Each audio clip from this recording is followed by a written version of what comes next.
Suzanne Fortier, President of the Natural Sciences and Engineering Research Council of Canada. People know us as ANSERC. What happens in the Arctic, of course, is that we have truly a way of looking at the future in parts of the world that are more heavily populated, but seeing what are the impacts of phenomena like the climate change, because whatever happens here happens at an accelerated speed in the Arctic. Countries such as India and China, who are very much interested in what's happening in the Arctic, because that will have an impact on their biodiversity. So the climate change that we're seeing there, the impact on, for example, the ice formation and so on, eventually will trickle down to impacts in countries all over the world. Probably the best way to see everywhere in the world the impact of the changes we're seeing in the climate is not looking at averages.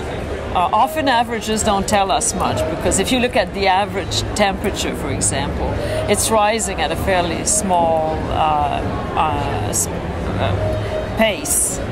But what is increasingly occurring is that we have more extreme conditions. And so we will have, for example, if you look at a city like New York, there are now increasing number of days of temperature that are over 35 degrees Celsius.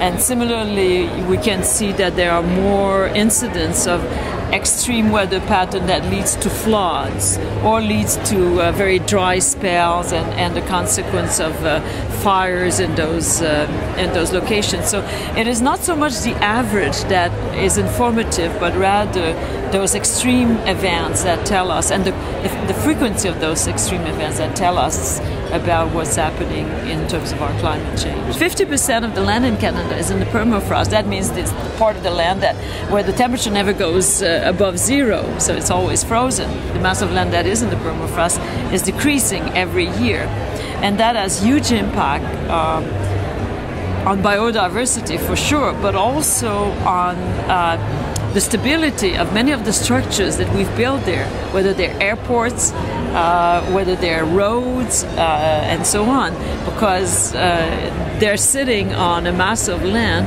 whose characteristics is changing and changing quite rapidly.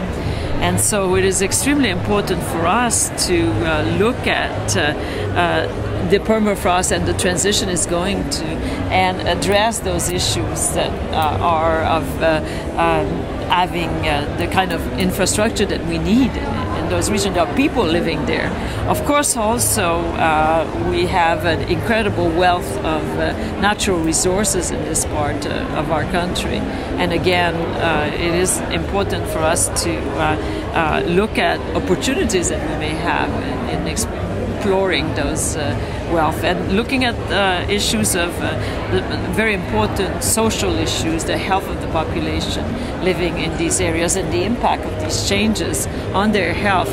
When biodiversity change, a lot of the consequences are a new species that human beings who are living in those regions might have never been exposed to before, and therefore can protect themselves against. And so these are very, very important issues.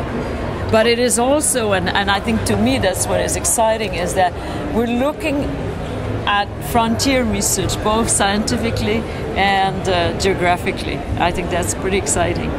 We've just, in fact, and this happened in September, we had two big celebrations where one was the renewal of ArcticNet. It's currently the biggest investment we've ever made in a network of centers of excellence is in ArcticNet, and it's and they received this big investment because of the quality of the work they've done in their first cycle, and it is truly, I think, a model for us in Canada, because, and for the world. What's it, like when you say big investment? What is it? How big? It's 67 million. And that's over 7 years. So it's almost 10 million a year, which is a very big investment.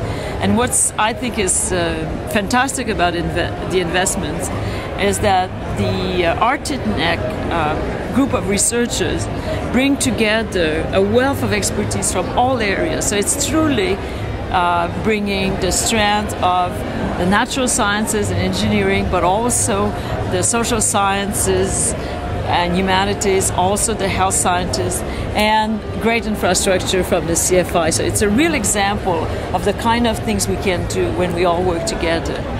And to me, it's a fantastic example. So that was one of our big celebrations.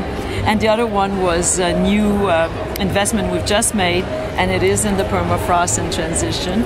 And that was through Frontier Discovery Research, and I think a real accomplishment. And what we've seen also, and I think that is very exciting for Canada, is that among the first Canada Excellence Research Chairs that we attract, we have 3 of them who are doing Arctic research. So I think that's extremely important. We've seen, for example, the CNRS, which is the French Conseil National de Recherche Scientifique, established a laboratory in Quebec City to work with people who are involved in these projects. So I think Canada is truly becoming un point de mire, un phare d'excellence in the research in the Arctic, and an area that is extremely important for us. The ultimate goal of the scientists working together is to make Canada a responsible steward of all of this wealth of natural resources, and also to be an important window for the world on some of the changes that are happening on our planet. So.